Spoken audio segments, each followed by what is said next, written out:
ভারী বর্ষণ ও উজান থেকে নেমে আসা ঢলের কারণে বাংলাদেশের বেশ কয়েকটি জেলা ভয়াবহ বন্যার কবলে পড়েছে।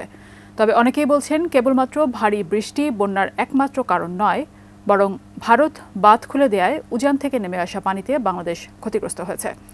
এমনই প্রেক্ষাপটে পানির ন্যায্য হিস্সা আদায়ে বাংলাদেশের পক্ষ থেকে আন্তর্জাতিক আদালতে যাবার বিষয়টি সামনে আসছে। দেশের ইসলামী রাজনৈতিক দল খেলাফত মজলিস এমনই মন্তব্য করেছেন।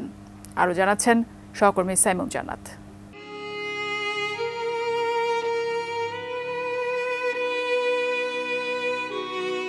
ভারত থেকে নেমে আসা ঢলে সৃষ্ট আকস্মিক বন্যায় এখন পর্যন্ত 11 জেলায় 18 জনের মৃত্যু হয়েছে।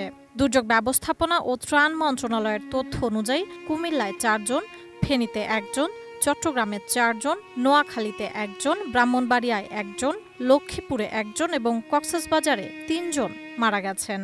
এছাড়া বন্যায় ক্ষতিগ্রস্ত হয়েছেন প্রায় ৪৯ লাখ মানুষ।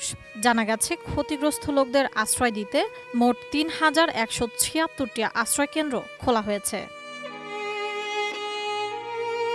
এদিকে বাংলাদেশে আকস্মিক বন্যার জন্য ভারতকে দায়ী করে বিক্ষোভ মিছিল ও সমাবেশ করেছে খেলাফত মজলিস। এ সময় বলা হয়, বাংলাদেশের বিরুদ্ধে ভারতের পানি আগ্রাসনের বিষয়ে রুখে দাঁড়াতে হবে। ভারতের কাছ থেকে পানির ন্যায্য হিস্সা আদায়ে আন্তর্জাতিক আদালতে যেতে হবে, প্রয়োজনে মামলা করতে হবে বলেও মন্তব্য করেন খেলাফত মজলিসের আমির মাওলানা আব্দুল বাসিত আজাদ। 23 আগস্ট দুপুরে রাজধানীর বায়তুল মোকাররম এলাকায় এক কর্মসূচি করেন খেলাফত মজলিসের নেতাকর্মীরা। ভারত গ্রীষ্ম মৌসুমে পানি দেয় না উল্লেখ করে মাওলানা আব্দুল বাসিত আজাদ বলেন, বর্ষাকালে অতি বর্ষণের সময় প্রতিবেশী ভারত বাঁধের গেট খুলে দিয়ে বাংলাদেশকে ভাসিয়ে দেয়। এটা কোনোভাবেই সুপ্রতিবেশী সুলভ আচরণ হতে পারে না। পরিস্থিতি মোকাবিলায় সরকারের প্রশাসন, সেনা ও নৌবাহিনীর পাশাপাশি সব রাজনৈতিক ও সেবামূলক সংগঠনকে উদ্ধার ও ত্রাণ তৎপরতায় ঝাঁপিয়ে পড়ার আহ্বান জানান তিনি। সুস্বাদু বাদাম, তিল আর স্বাস্থ্যকর গ্লুকোজ সব মিলিয়ে প্রাণ পিনাট বার। স্মার্ট কিছু খাও। দলের ঢাকা মহানগর দক্ষিণের সভাপতি মাওলানা আজিজুল হকের সভাপতিত্বে এই সমাবেশে অংশ নেন কেন্দ্রীয় নেতা মাওলানা সাখাওয়াত হোসাইন, আহমদ আলী কাশেমি, জাহাঙ্গীর হোসাইন প্রমুখ। সমাবেশের আগে বায়তুল মোকাররম উত্তর গেট থেকে এক বিক্ষোভ মিছিল পল্টন মোড় হয়ে বিজয়নগরে সমাবেশে মিলিত হয়। ভারতের পানি আগ্রাসনের প্রতিবাদে ঢাকা মহানগর ছাড়াও সিলেট, বরিশাল, খুলনা ও রংপুর মহানগরী সহ দেশের বিভিন্ন জেলায় বিক্ষোভ মিছিল হয়েছে।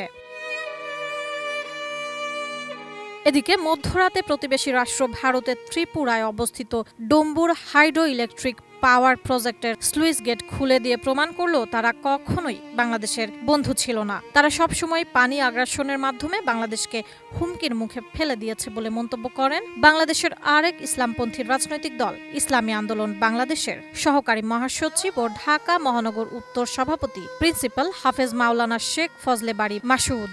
23 আগস্ট বিকেলে রাজধানীর ভাটারার নগর উত্তর কার্যালয়ে একথা বলেন তিনি।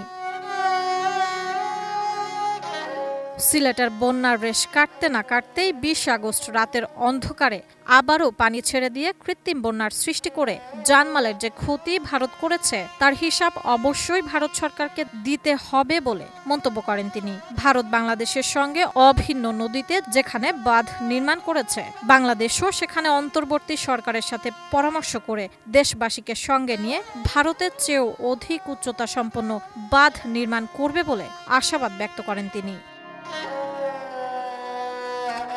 সাইমুম জান্নাত, এটিএন নিউজ।